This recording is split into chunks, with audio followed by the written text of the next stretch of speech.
four pack of teams here for you: the Duke Blue Devils, Louisville Cardinals, Georgia Tech Yellow Jackets, and Boston College Eagles. All had very positive seasons this year. Was there one of those four teams that impressed you the most and you feel like has a brighter future because of the season that they had in 24? That almost for me is kind of two different answers to that. The team that impressed me the most this last year was actually probably the Duke Blue Devils. I did not expect the Duke Blue Devils to do much of anything this year. I think when they made when Mike Elko left, right, and he leaves for A&M, he had a couple of really good seasons at Duke. I think a lot of us probably condemned Duke to just go back to the cellar and say, all right, Duke, well, you had a couple of years. There you go. Congratulations. And they didn't necessarily do anything amazing, but they had a pretty good season. They go 9-4. They pick up some good wins. Malik Murphy looked pretty good. And Manny Diaz overall pulls in a pretty good year in year one. And I think a lot better than a lot of us expected them to pull in that year one. Obviously, they beat Northwestern at the beginning of the season. That was a big one. Beat North Carolina, beat Florida State, but then again, who didn't last year? And, in the season with a couple of wins against Virginia Tech and Wake Forest, get smoked in your bowl game. Sorry about it. Ole Miss will do that to you. But, I was really impressed with Duke and what they're able to accomplish this year. Anytime you're going to win 9 games in a season, I'm going to be impressed with you. I'm going to take the overall record above everything else. But as we've talked about on the podcast a couple of times, and even I think very recently, I'm most excited about where Georgia Tech is going. I think Georgia Tech has a really bright future ahead of them. I love the program. I love the confidence. I love the culture going on with Brent Key at Georgia Tech. What he's been able to accomplish there has been, I think, nothing short of incredible. He cares about it, right? His team is his team. Like, he played offensive line at Georgia Tech.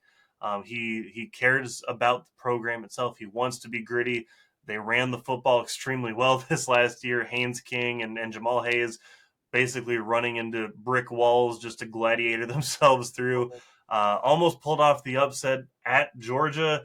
It's exciting. And I think this year, we talked about it on the last podcast, but I think this year is going to be a big step in the right direction for Georgia Tech, where you're finally going to see some of that moving the right way because the schedule plays a lot better. You start the year at Colorado, but then, you play Clemson at home. Not a whole lot going on up until, you could say like at Duke could be tricky if they're still good. Syracuse, maybe if they're still good, but we don't really know what to expect out of either of those teams. Depends on what you think about Boston College as well. Then you finish the season against Georgia at home. You almost got them. You almost got them this last year. You're still going to have Haynes King. You're still going to have Jamal Hayes. They're not going to have Carson Beck. They're not going to have some of those guys they had relied on. So if you wanted to make the case that they win that game, I'm not upset about that. I'm not upset about that. In Atlanta, I'm not upset about them winning that game as a prediction. So do I want to put my money on that? No, not right now. But I don't hate that prediction. I'm very optimistic on Georgia Tech and where they're going as a program. How about Jeff Brom and the Louisville Cardinals? Because I think that they are quietly building one of the best recruiting mechanisms in the ACC and quietly one of the better ones given the resources that they supposedly have in the country. When you talk about just bang for your buck, they are living and dying by transfer quarterbacks the last couple of years, and it looks like they're going to continue to do that next year, picking up Miller Moss in the portal. But hey, it's worked for them thus far. The problem, of course, we'll talk about the Florida State Seminoles in just a second.